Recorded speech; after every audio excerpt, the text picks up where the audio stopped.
आज प्रातः 4 जून 2024 दिन मंगलवार भगवान राधा वल्लभ के चरण कमल में 108 भक्तों की माला अर्पण करने का हम लोग संकल्प कर रहे हैं भक्तमाल के माध्यम से। आज 20वें नंबर के भक्त की चर्चा हम करेंगे और नाभाजी महाराज जो भक्तमाल के रचयिता हैं, इनके विषय में इतना ही लिख करके संकेत करते हैं कि रामानंदाचार्य के भक्त कबीर, धन्ना सेठ और 12 वैष्णवाचार्य ऐसे हुए जो स्वयं एक एक पंथ की स्थापना की, इतने महान हैं ये। इनका नाम है रामानंदाचार्य। जन्म की इनके कथा भी बड़ी अद्भुत है। प्रयागराज में परिवार ब्राह्मणों का निवास करता है। दंपति भगवान राम के अनन्य भक्त हैं। 8 माधव प्रयागराज के आसपास स्थापित हैं। तो बेड़ी माधव दर्शन करने के गए और प्रणाम किया और दोनों दंपति ने भगवान बेड़ी माधव से निवेदन किया कि हमारी बड़ी भावी इच्छा है कि प्रभु आप ही हमारे गोद में खेलें। कालांतर में दंपति के यहां जब बच्चे ने जन्म लिया तो जन्म के समय इतनी आभा घर में प्रकाशित होने लगी, इतनी आभा प्रकाशित होने लगी कि दोनों दंपति आश्चर्य में पड़ गए कि अरे ये क्या हो रहा। प्रसव पीड़ा मां को नहीं हुई। अचानक देखा कि बच्चा सामने बैठे हंस रहा है, मुस्कुरा रहा है, क्योंकि रामानंदाचार्य स्वयं राम के ही अवतरण के रूप में अवतरित हुए हैं वर्तमान में। आज से 735 वर्ष पूर्व रामानंदाचार्य हुए हैं। जन्म के बाद अन्नप्राशन आया 6वें महीने में, तो नाना प्रकार के पकवान बनाए गए और रखे गए कि बालक को सब लोग प्राशन कराएंगे। तो अनायास ही अपने हाथ से उन्होंने खीर खा लिया और फिर रामानंदाचार्य ने जीवन में खीर छोड़ करके दूसरा कोई भी व्यंजन अपने मुख में ही नहीं रखा। पूरा जीवन मात्र खीर ही खाते थे, और वो भी एक टाइम। धीरे धीरे प्रभाव ऐसा हुआ कि बच्चा बड़ा होने लगा। 5 साल के हैं। मां ने स्नान करा के आंगन में बैठाया है और सुबह का समय है। पिताजी पूजा कर रहे हैं, मंदिर में बैठे हुए हैं। तो बेड़ी माधव जी ने एक बार इनको एक दक्षिणावर्त शंख दिया था, उसी से भगवान का अभिषेक करते थे। पिताजी आंखें बंद किए बैठे हैं। ये बालक पहुंचा और दक्षिणावर्त शंख उठा करके और ऐसा बजाया साहब कि पूरे प्रयाग क्षेत्र में उसकी गूंज इतनी भयानक हुई कि प्रायः प्रातः के समय ही प्रायः लोगों को लगा कि ऐसी कोई गर्जना, ऐसा कोई तूफान या बाउंडर आने वाला। इतना शंखनाद महान था कि सब सुन के आश्चर्यचकित हो गया। पिताजी की आंखें खुली तो डांटा पिताजी ने कि बेटा ये पूजा का शंख है, दक्षिणावर्त है, इसको बजा नहीं सकते हैं। भाग गए वहां से। फिर सुबह फिर हुई, फिर शंख उठा करके बजाने लगे। पिताजी ने डांट लगाई तो स्वप्न में भगवान स्वयं राघव प्रकट होकर के बोले कि ये जो बेटा है तुम्हारा, इसका नाम रामदत्त रखाया। बोले रामदत्त जो आपका बेटा है मेरा ही अवतरण है, मेरे प्रति जैसी श्रद्धा है बच्चे के प्रति भी आप श्रद्धा रखो। अब ये तीनों टाइम शंखनाद करते थे और जो भी शंख को सुन लेता था, अगर बीमारी है, कोई कष्ट है, किसी प्रकार की कामना है, शंखनाद से ही पूर्ण हो जाती थी। अब तो इनके आसपास ना जितने भी नगर के, डिस्ट्रिक्ट के बीमार लोग होते थे वो सब शंखनाद सुनने के लिए आने लगे, भीड़ बढ़ने लगी। उस समय काशी में इनके मामा जी निवास करते थे और वो बड़े अद्वैत वेदांती थी। पिताजी ने सोचा कि ब्राह्मणों का बालक है, बड़ा हो रहा है, 8 वर्ष का हो गया, यज्ञोपवीत संस्कार किया। तो यज्ञोपवीत के बाद में काशी यात्रा करके एक विधान है। आजकल जो थोड़ा बाहर निकलेगा बोले हो गया काशी, आ जा, लौट जा, लौटो बेटा, वो यज्ञोपवीत के बाद निकलता है ना भिक्षा लेकर के कि मैं काशी जा रहा हूं वेद पढ़ने के लिए, अभी भी वही विधि है। काशी यात्रा के लिए निकले तो इनके भी मम्मी पापा ने, पंडित जी ने समझा, बेटा बेटा लौट लौट लौट। तो बोले झूठी परंपरा क्यों चला रहे हो?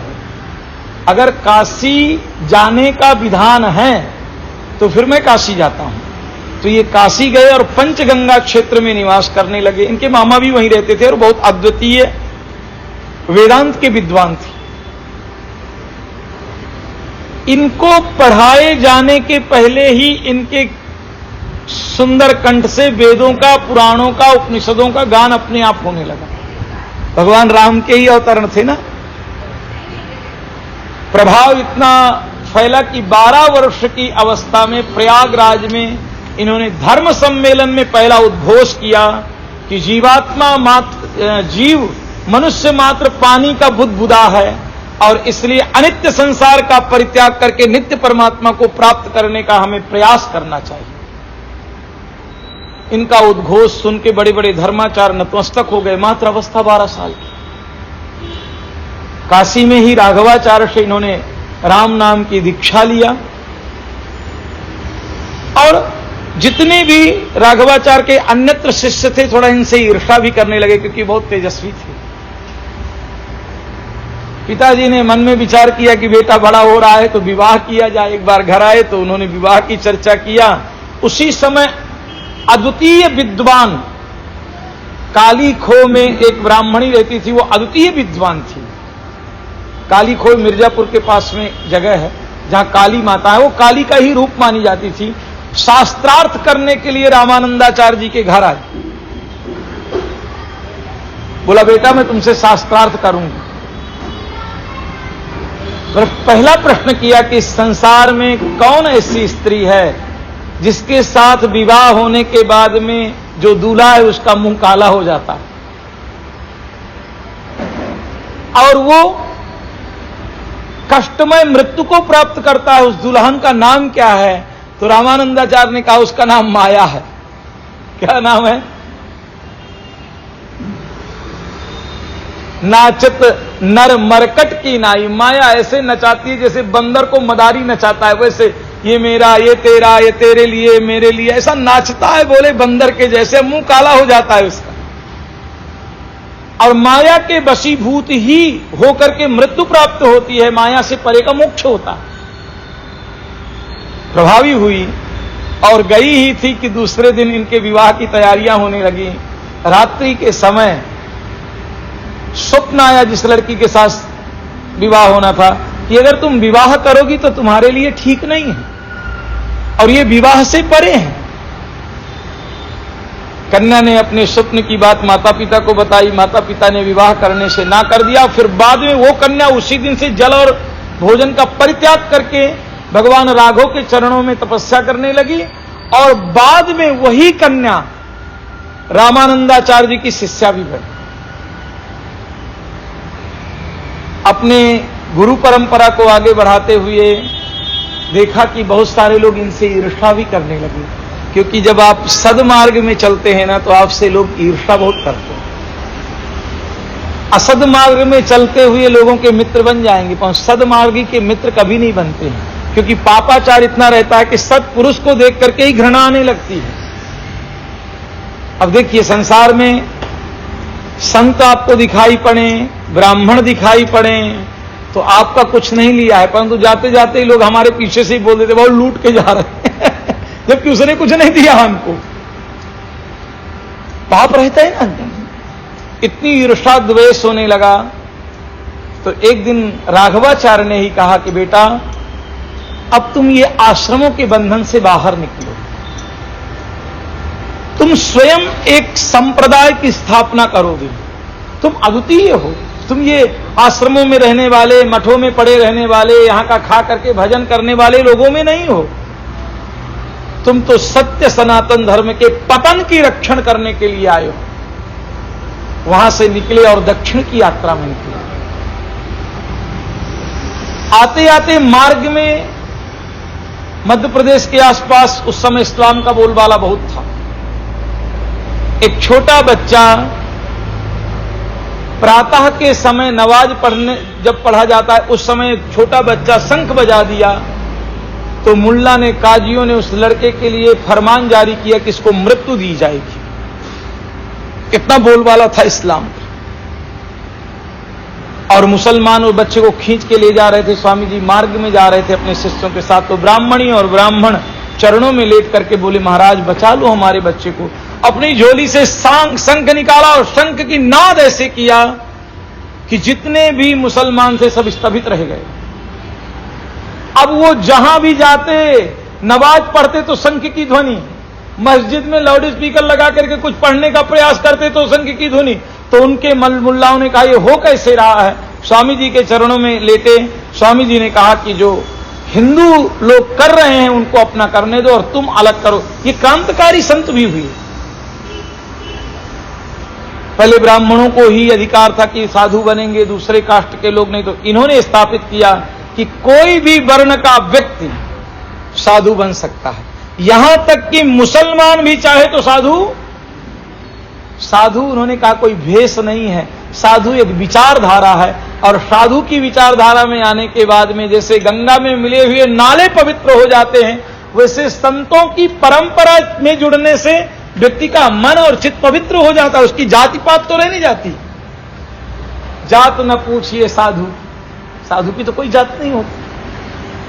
छुआछूत का भी इन्होंने विरोध किया और फिर बाद में इन्होंने सच्चा नारा दिया कि त्याग और वैराग्य ही प्रत्येक मनुष्य का समर्पण होना चाहिए। उसकी विचारधारा में त्याग जब तक नहीं होगा और वैराग्य नहीं होगा तब तक जीवन मुक्ति नहीं होगी, शांति की प्राप्ति नहीं होती। त्यागः शांति अनंतरम, जब तक त्याग नहीं आपके अंदर स्फुरित होगा तब तक आपको शांति नहीं मिलेगी। आप कुछ भी कर लीजिए, गाड़ियां बना लीजिए, बंगले बना लीजिए, पैसा बना लीजिए, मंदिरों में पूजा करा लीजिए, पंडितों को दान कर दीजिए, तो भी आपको शांति मिलने वाली। शांति तो त्याग से मिलेगी। और जब तक रागी बने रहोगे तब तक इस माया से निवृत्त नहीं होगे। इसलिए वैराग्य और त्याग, इन्होंने ही नागा संप्रदाय जो है, जो नागा होते हैं ना, नागाओं को खड़ा किया और प्रत्येक जाति प्रत्येक धर्म के नागा बनाए और कहा कि तुम आज के बाद में सत्य सनातन धर्म के लिए योद्धा होगे। जहां भी बात होगी सत्य सनातन धर्म तो युद्ध करोगे। इसलिए नागाओं के लिए कोई नियम नहीं रखा, भच्छा भच्छ भी कर सकते हैं, उनके वेशभूषा में कोई ध्यान नहीं दिया गया, परंतु उनको जिम्मेदारी दी गई तुम सैनिक हो। अखाड़ाओं की स्थापना किया, अवधूत परंपरा, उन्हीं को फॉलो करते हुए महाराष्ट्र के स्वामी समर्थ ने भी ऐसी सेना तैयार किया कि हिंदुओं में भी योद्धा सेना होगी नागाओं की। उनको बहुत फॉलो किया उन्होंने। तुलसीदास ने भी उनको फॉलो करते हुए एक सुंदर अखाड़ा बनाया। इसमें महात्मा भी दंड बैठक मारेंगे, जिम करेंगे, महात्मा भी मजबूत होना चाहिए।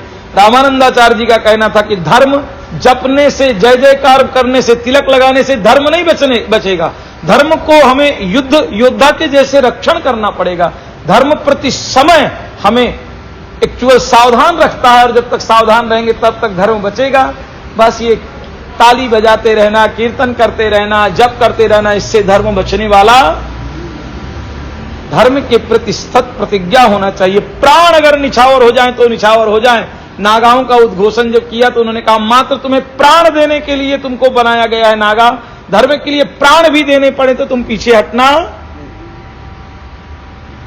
रामानंदाचार्य स्वयं भगवान राम का अवतरण थे और उनका प्रभाव दक्षिण में भी रहा, उत्तर में भी रहा। और वो उस समय ऐसी लहर उनकी चली कि जितने वैष्णव थे सब रामानंदी बन गए। और वैष्णव और शैव दोनों की शैव, इनके दोनों के झगड़े थे। रामानंदाचार्य थे कि दोनों के झगड़ों को मिटाया उन्होंने। बोला दोनों तुम एक ही हो, विष्णु ही शिव है और शिव ही विष्णु, दोनों में अंतर क्या है? भगवान तो भगवान। तो ये अद्भुत संत आज 20वीं माला में 20वीं मणि हम लोगों ने पहनाई है। बहुत अद्वितीय हैं, जो कि स्वयं भगवान राम का ही अवतार थे, जिनका नाम क्या था? रामानंदाचार्य। राम राम राम राम राम।